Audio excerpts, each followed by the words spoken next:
পুলিশকে ব্যবহার করে ফোন ট্যাপ করার অভিযোগ, এই নিয়ে কি বলছেন প্রাক্তন আইপিএস পুলিশ কর্তা নজরুল ইসলাম, শুনবো।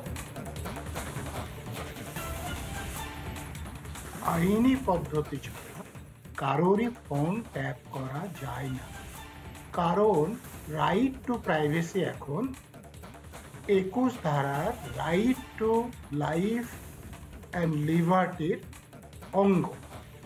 বাইরে বেআইনিভাবে আপনারা পেগাসাসের কথা অনেক শুনেছেন। পেগাসাস ছাড়াও আরো অনেক সফটওয়্যার আছে এবং এই সফটওয়্যারগুলো লোড করা কম্পিউটার চোরা বাজারে পাওয়া যায়। এখন এই চোরা বাজারে কেনা কম্পিউটার দিয়ে যদি কোনো ব্যক্তি বা পুলিশ অফিসার কারো ফোন ট্যাপ করেছেন, এটা প্রমাণ হয়, তাহলে কিন্তু তাদের সাজা হয়ে যাবে। এই গোটা ঘটনা নিয়ে মহুয়ার নতুন কীর্তি নিয়ে কি বলছেন রাজনীতিবিদরা, রাজনৈতিক প্রতিক্রিয়া শুনবো। শুনুন, যারা পেগাসাস নিয়ে বড় বড় কথা বলেন তাদের এমপি যেটা করেছেন সেটা অপরাধ, সেটা ক্রাইম।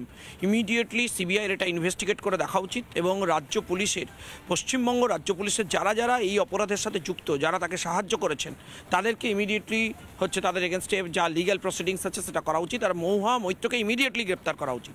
এটা অপরাধ, একজন স্বাধীন নাগরিকের ফোন এইভাবে ট্যাপ করা। এবং যে অভিযোগ একদিন আমাদের বিরোধী দলনেতা, আমাদের প্রেসিডেন্ট এবং আমরা প্রত্যেকে করছি, আমাদের সমস্ত বিরোধীদের ফোন ট্যাপ করা হচ্ছে, সেই অভিযোগ এবার মান্যতা পেল। এটার উত্তর আমার মনে হয় তৃণমূল সরকার দেবে, যে তৃণমূল সরকার একজন, এরা বড় বড় পেগাসাস মমতা ব্যানার্জি সে ফোনে লিউকোপ্লাস্ট আমরা ভুলে গেছি। তাহলে মমতা ব্যানার্জি উত্তর দিন, অভিষেক ব্যানার্জি উত্তর দিন, এই পেগাসাসটা তাহলে কার কাছে আছে? যদি মহুয়া মৈত্র, তিনি তো এই রাজ্য সরকারের কেউ নন, সাংসদ মাত্র, তার যদি এত ক্ষমতা থাকে যে পুলিশ প্রশাসনকে কাজে লাগিয়ে তিনি তার কোনো পুরনো বন্ধু, পুরনো প্রেমিকের ফোনে নজরদারি চালাচ্ছেন, সেটার উত্তর তাহলে রাজ্যের পুলিশ প্রশাসনকে দেওয়া উচিত। আর কি করেননি তার উত্তর উনি দেবেন। অভিযোগ উঠতেই পারে, অভিযোগের উত্তর ওনারা দেবেন, এটা ঘটনা। কিন্তু কি উত্তর দেবেন? আগে তো জানতাম যে উনি কোনো রকম, উনি বলেছিলেন যে উনি কোনো রকম দুর্নীতির সঙ্গে বা এরকম কোনো ব্যবসায়িক সংগঠনের সঙ্গে উনি আপোষ করেননি।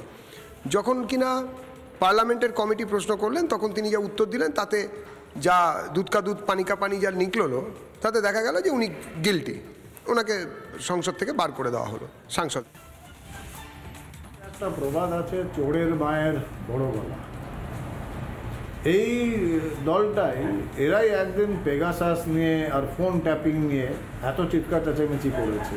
আজকে তাদেরই দলের একজন সাংসদের বিরুদ্ধে এরকম অভিযোগ, এবং এতে কোনো সন্দেহ নেই বাংলায় বেআইনিভাবে শুধু বিরোধী নেতা নেত্রী তাদের নয়, আমাদের মতো বেশ কিছু লোক যারা টিভি চ্যানেলগুলোতে, ইউটিউবে এই দুর্নীতির বিরুদ্ধে যারা জিহাদ ঘোষণা করেছে, যারা লড়াই করছে, আমাদেরও ফোন বোধহয় সম্ভবত ট্যাপ হয়, সেরকম খবর পেয়েছিলাম, শুনেছিলাম।